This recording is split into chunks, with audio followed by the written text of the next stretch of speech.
Donc c'est très simple. Tu vas dans, tu télécharges FileZilla, sinon tu vas dans application, logiquement il y est. Ouais, tu peux pas accéder. Donc tu télécharges FileZilla, il est gratuit.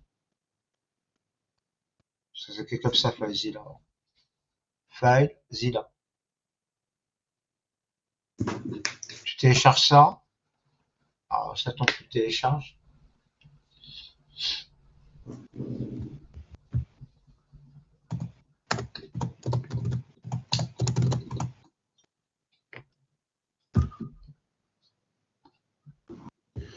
Alors je vais tester un truc, voir si ça fonctionne. C'est pour après, pour voir après. Donc HTTPS deux points slash donc c2.fr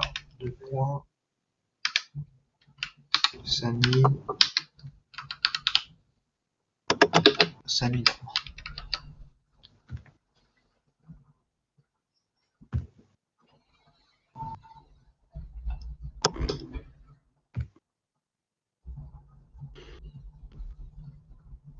Pourquoi c'est pas ouvert? Alors, il faut voir les ports. Là, je vais te montrer comment on héberge des applications web. Donc, logiquement, les ports sont pas ouverts. Je crois pas. Là, ils sont pas ouverts. Donc, on ajoute une direction. Donc, j'ai un deuxième routeur. Je peux te montrer si j'accède au schéma. Voilà comment ça se passe chez moi. Martins. Projet.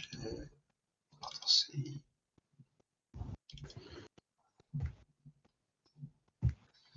Voilà l'infrastructure. Je vais te l'agrandir.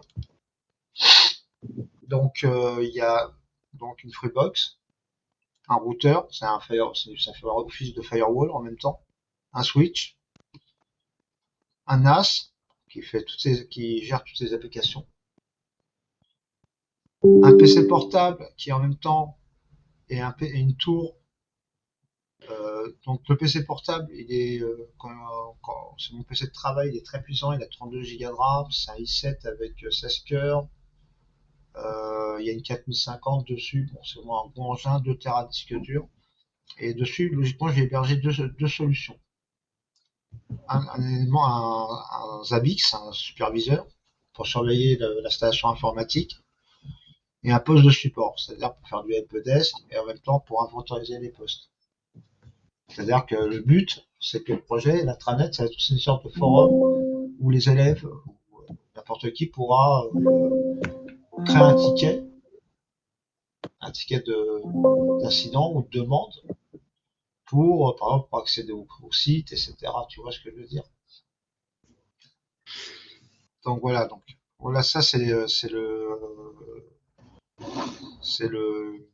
l'infrastructure. Donc tu vois, donc comme j'ai un deuxième firewall, il faut que d'abord je modifie les ports, que je crée la règle sur la Freebox, que je redirige sur le routeur et que je crée aussi une règle sur le routeur. Comme ça permet d'accéder directement. J'ai une double protection, on va dire.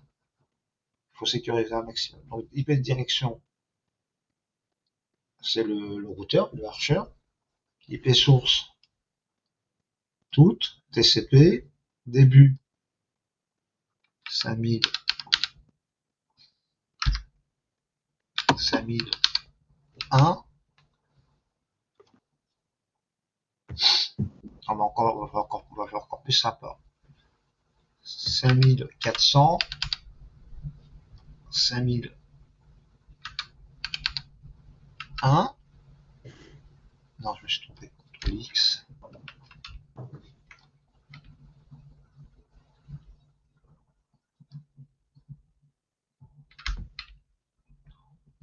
« 5400, port de destination 5001. Et ça, on va l'appeler DSM underscore DSM underscore signaux. Voilà, sauvegarder.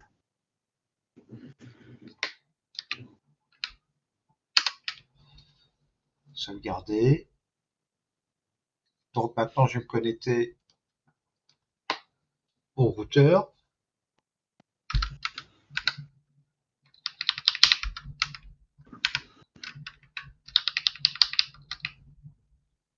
Le deuxième routeur, tu vois.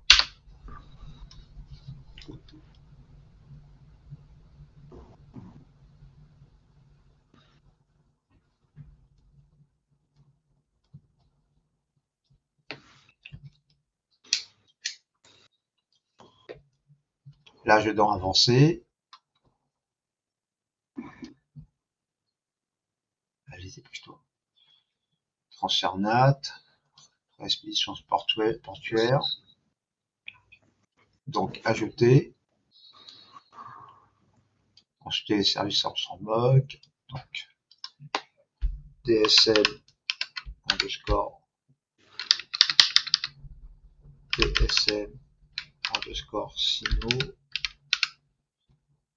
Là, on va chercher l'appareil connecté, donc c'est le SM NAS 01. Port individuel 5400. Port interne 5001. Sauvegarder. C'est comme ça que tu héberges une application web ou un site web.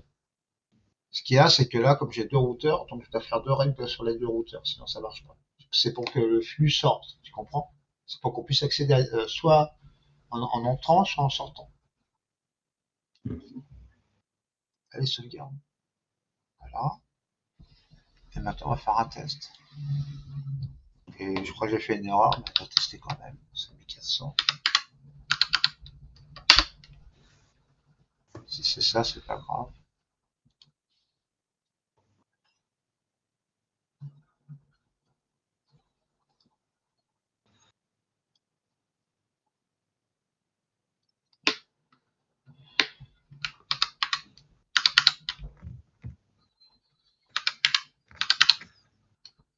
Sauvegarder.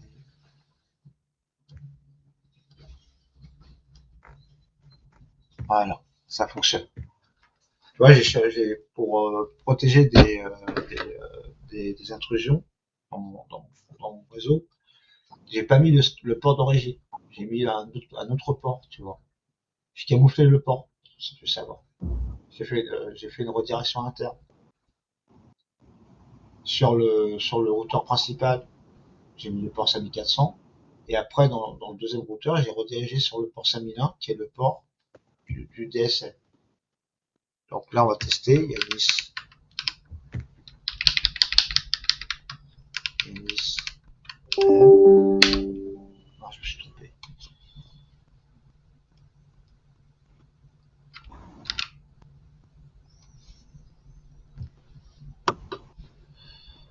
Trop mot de passe. Alors, je t'enregistrerai tout ça d'abord. Donc, en même temps, ça c'est pour que tu apprennes aussi un jour, si un jour tu veux héberger un site ou une application web, au moins tu sauras le faire. Donc tu as accès à web et tout. Donc là, on peut travailler sur le site web et tout directement en live. Tu peux travailler directement dessus. Tu n'as même pas besoin d'installer WAMP, de travailler chez toi. Tu peux travailler directement à distance par le FTP. Alors pour configurer le FTP, c'est pas dur. Donc tu as récupéré FileZilla, logiquement. Donc après, tu vas dans Fichier, gestionnaire de site. Tu fais un nouveau site. On va l'appeler infra mci.fr2.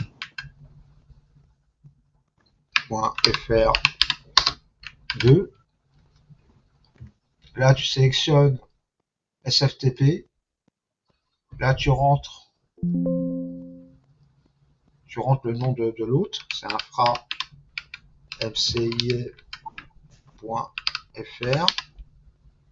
Le port, comme dans le fichier Excel que je vais te partager, 2244. Après, tu tapes ton identifiant, Yanis, M, ton mot de passe, Copier, coller, OK. Et maintenant, si je vais sur infra mci.fr 2, tu vois, tu as ton compte qui est activé. Alors, tu as les droits en écriture sur tout le répertoire. Mais tu crées un répertoire, là, crée un répertoire, tu l'appelles Yanis. Et là-dessus, tu travailles dessus directement. OK? Bon. Alors, 2 secondes,